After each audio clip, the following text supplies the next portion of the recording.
Hi, in this video I'm going to show you 10 key pivot table formatting techniques that will take you from a shoddy default pivot table like the one I got on screen right up to this classy looking report with matching slices, etc. Let's go for it.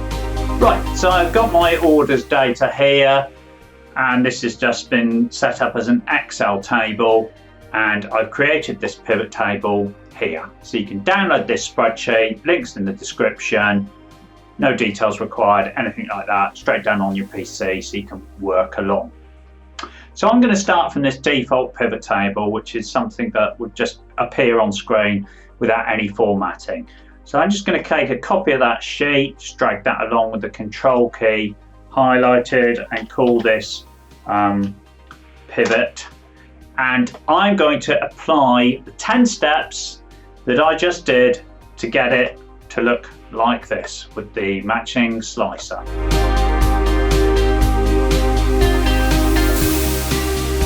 So tip number one, number formats. Absolutely key. First step. Click on any cell with a number in it. So in this case we're looking at sum of sales for January. Right click, number format, and let's just put this as a number, no decimal places.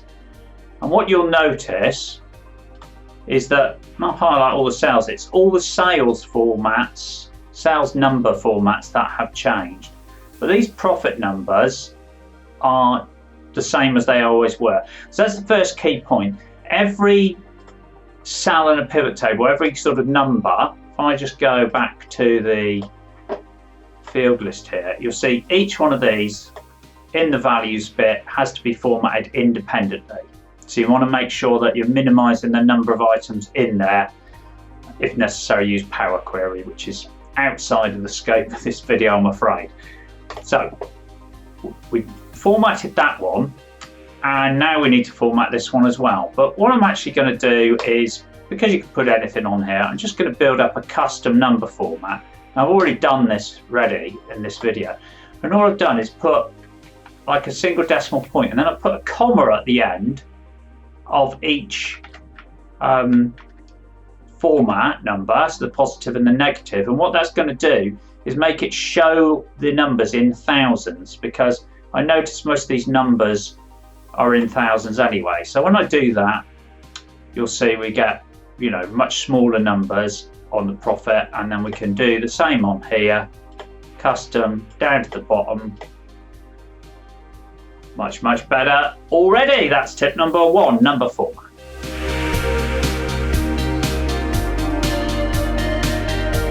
Tip number two, field names.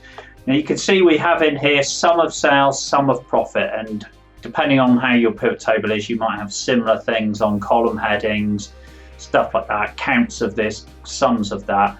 Don't like it. Select the two names or any, you know, combinations of names. Control H for find and replace, type in sum of, and just replace it with nothing, and hit replace all. And that gets rid of all of that. Now what that's actually done, I'll close that, is if I click in there, F2, you'll see it's actually left the space at the beginning. If I tried to get rid of that space and hit enter, I'd get an error because the field name exists already. So that sort of little trick of just replacing sum of ensures that you've got a space in front of your name and you're not going to get any kind of problems like that. So already I think we're looking a lot better.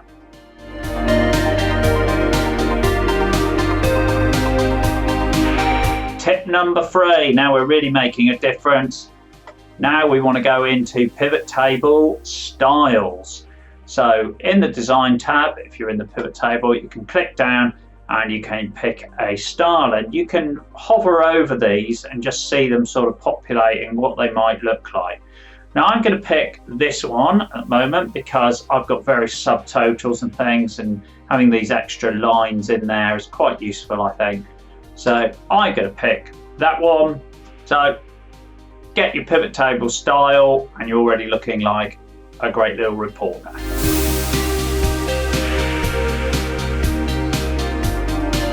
Next up, modify your styles, create your own style. So we go back on the design. I'm just going to pin that for the time being. So let's say we wanted to just play around with this. I don't like the way, for example, that, you know, we've got this looking very similar colours to the rows above and things like that. So if we go on here, we can duplicate it, and then we'll get a modified style. Now we can give it any name we want. I'm just going to leave it like that for the time being.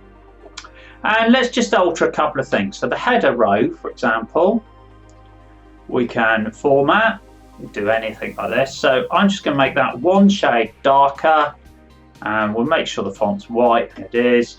So that's that. And then we've clicked OK, but nothing's changed, you might think. And that's because it's up here as a new custom style. So this was the one I designed before, which you can see there. But let's just leave it on this one for the time being, because there's a few other things I changed. You can then modify this to your heart's content and just keep saving it.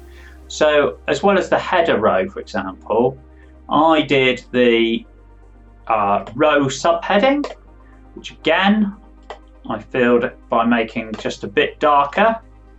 So I applied that. That gave me a slightly different heading here to break it out from those subtotals, so that's good. Other things you might like to do, grand total row, for example. So I filled this with that darker colour again, change the font to white. OK, that. So when you go to the bottom, you'll see it's like that. So already looking a lot better. And then this filter being white, again, not happy with that. I'll modify that. Report filter labels. So the font at the moment is dark. Do that again. We'll just match this to the rest. We'll do that. And again here, and the font white. There we go. And we can now right click on that and set that as our default style. So any new pivot tables we want to build in this spreadsheet, we can build in exactly the same way. So that is modifying your own custom style.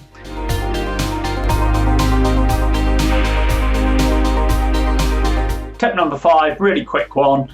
This is about getting the settings behind your pivot table right. So we've done all this formatting, we want to make sure we don't lose it. Right click, pivot table options, or go up here and click options. And these two settings are key. Either auto fit or don't on refresh, but definitely preserve cell formatting. Now, one thing I'll just mention on preserving cell formatting, and that is that there's quite a few sort of little bugs associated with pivot table formatting, it would seem. So things like I've wrapped column headers on pivot tables before and made sure that button's ticked and it's not preserved them. So sometimes it does, sometimes it doesn't. I haven't quite got to the bottom of what's going on there. If you know, please put it in the comments, because I'd love to know why sometimes this doesn't appear to work. But generally it does work, and definitely want to tick it. Now you might want to auto fit, or you might not, depending on what you're doing and how much you're playing around with the rows, but I'm going to click on auto fit for the moment, which is going to make that sort of difference there. And then one other thing is these buttons here, we can get rid of the plus or minus buttons, and we can get rid of the field headers, which we definitely want to do. And so that's now looking pretty damn good.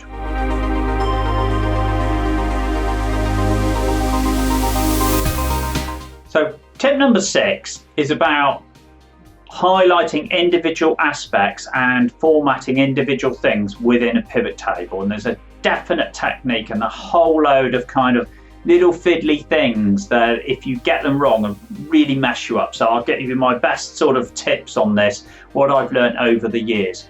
So the very first thing I would say is get rid of any filters. So if I've got a filter on the pivot table when I do the formatting will only then apply to that filter. So if I do let's, for the sake of argument, just have all these sales items in red, and then I'll change to 2022.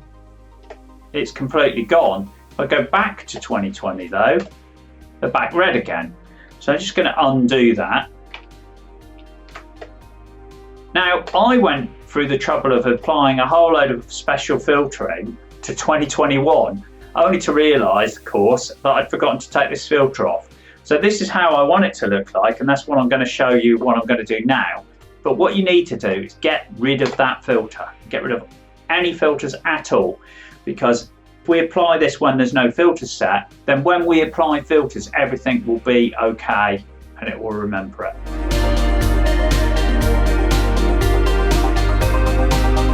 The main thing you need to do is make sure that you've got like arrows. When you hover over things on pivot tables, you'll get these arrows, and the key to having any kind of format retained on a refresh is that this arrow was present when you did the filtering.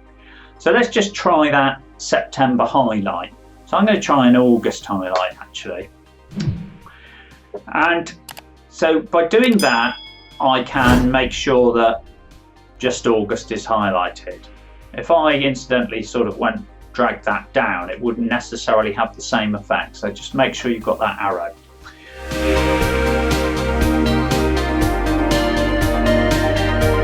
But I don't really want things like the row, you know, the header rows and stuff coloured in. I just want the numbers coloured in. So if I hold down Control and go over to Sales, you'll see I get the intercept of those two sections. If I do Profit, I'll get again the intercept of that. So I'm going to highlight this yellow. No, I'm not. It looks awful. That blue looks reasonable, right? So I do that.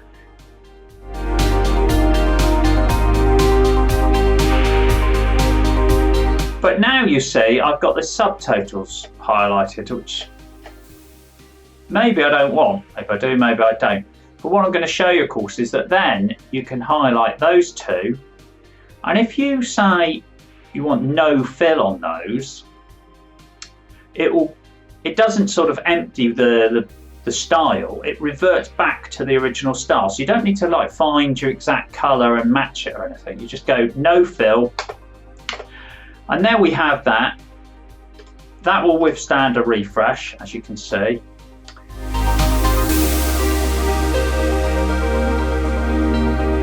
Now, if I go back to 2020 now, you'll see August has been shown like that. I'll go back to 2021. Now that's interesting because it's remembered my formatting that I previously did on 2021 before.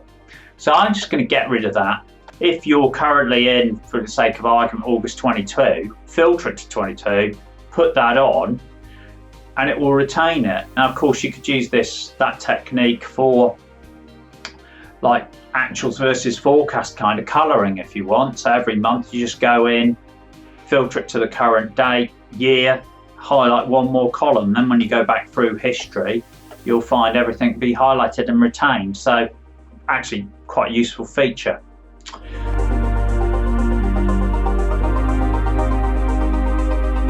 So go back on all, because what if I wanted to highlight, say, just the profit for the grand total? Now, there's a bit of a quirk in here, because if I highlight just the grand total there and then hold down Control, click on just the profit, it actually highlights both the sales and the profit, which is kind of annoying. So let's just make that, you'll see where I'm going with this in a minute. We'll make that one shade darker, and also incidentally highlights the grand total there. So we have it like that. Again, it's going to withstand the refresh. But then, of course, what you can do is remove the sales formatting by doing no fill on it to go back to the style. So this is how we can do it. We just need to do things in the right order, sort of highlight everything and then almost like revert back the bits you don't want. And through combinations of doing that, you can get some, great effects on your pivot table.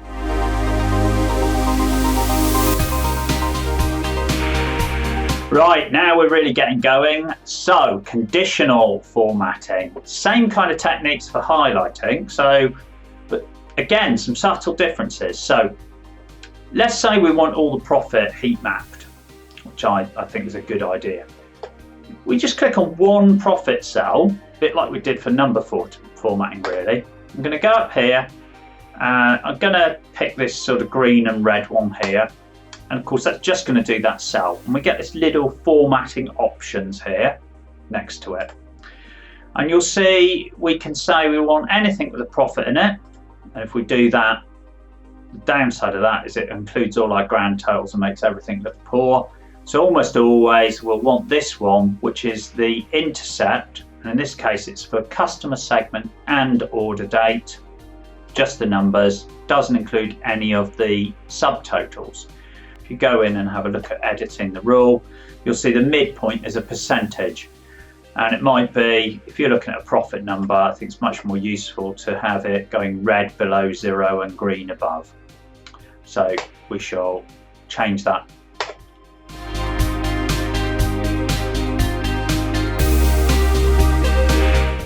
So say we want to have another heat map now across the column of the grand total. So we want to be able to see, you know, which is the most profitable grand total within the column. So this current heat map showing us sort of within the kind of months, isn't it?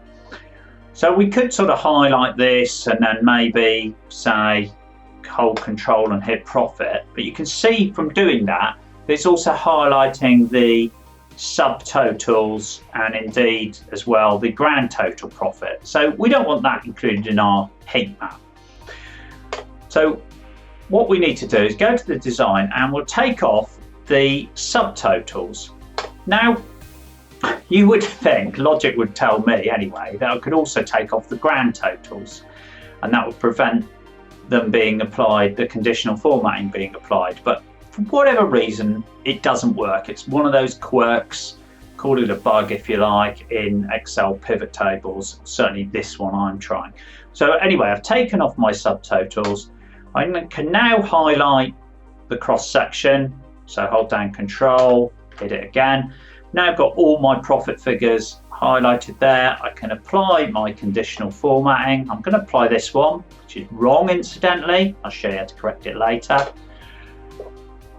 And then of course that is now applied to the grand total. So I'm going to go in, manage the rule, and I'm going to, and this is tricky in here because I've got to scroll all the way to the far right and just knock out that last little one there on the end, which is the grand total, and apply it, which takes it off the grand total. Hit OK. So I now have this, and then go back and put on my subtotals, and lo and behold, they are now excluded from the heat map,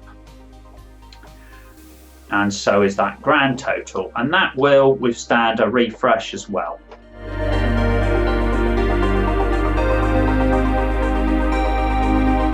So again though, this is got something wrong. So we're showing more profitable numbers as red. We're also showing kind of go in and modify this and change the colors around. So if I go to manage rules, now once you've set a color scheme there, you go to edit a rule. The annoying thing is that this red and this green are by default not included in your color palette. So the way you have to do it, I've got them here, but you'll see how I got them here, is I clicked on more colors and I copied that and hit OK, and that makes it then appear in the color palette. So if I demonstrate with this one, it's not there at the moment. More colors, I'll copy that, hit OK, and now when I go down here, it appears. So it's easy for me to just swap that to red and swap that to green. And while I'm here, I'm going to change it to a number 0 and hit OK and hit apply. And what that will do is everything should be roughly green, but any losses will now stand out in red or orange, which they do.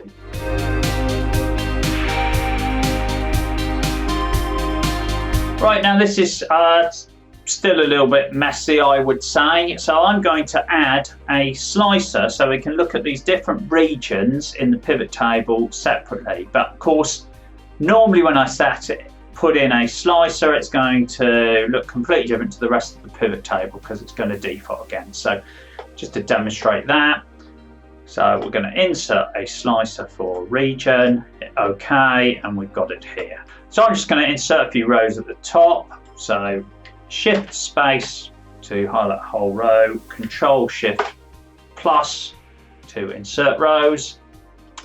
So I go up and by holding down Alt and dragging this around, it'll snap to the grid. So I can get it sort of something like that. Might need another one. Want it 2 rows deep at least. So I'm going to need a whole nother thing there. Now that looks a mess, but if we go to slicer, we can up the amount of columns. That's right. And then what I'm going to do is pick, I've already created a custom one, but let's just pick this one for the moment, which is quite close to my pivot table, similar sort of color scheme. And again, similar to what I did on the pivot table, I'm going to duplicate that and then start formatting it differently. Let's do that, font white there, and selected item I'm going to have as, again, much darker like that. Fill there, yeah, great, okay. And if I go up to my new slicer there, you can see everything jumping about and it's working.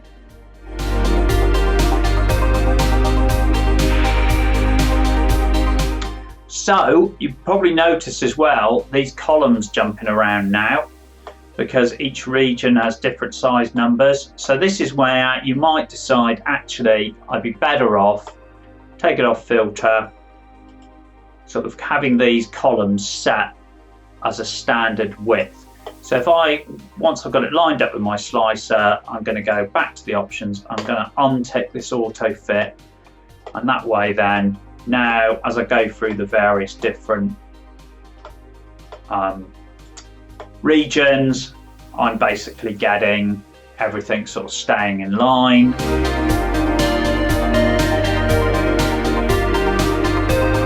So I'm just going to get rid of that formatting there by saying no fill on it, because it doesn't look good and I want it to look similar to my original. Right, final tip, just tidying up the spreadsheet, basically common stuff.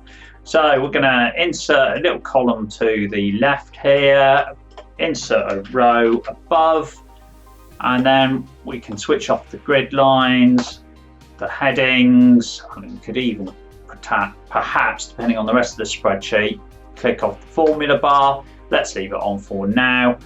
And I'd say we're basically there. We've got a great looking little report that we can click about with, and it looks so much better than this original pivot table. Hope those tips were useful. If you want more, check out my playlist on pivot table tips, and of course download that spreadsheet if you want all of the examples, and remember, subscribe to my channel. See you soon.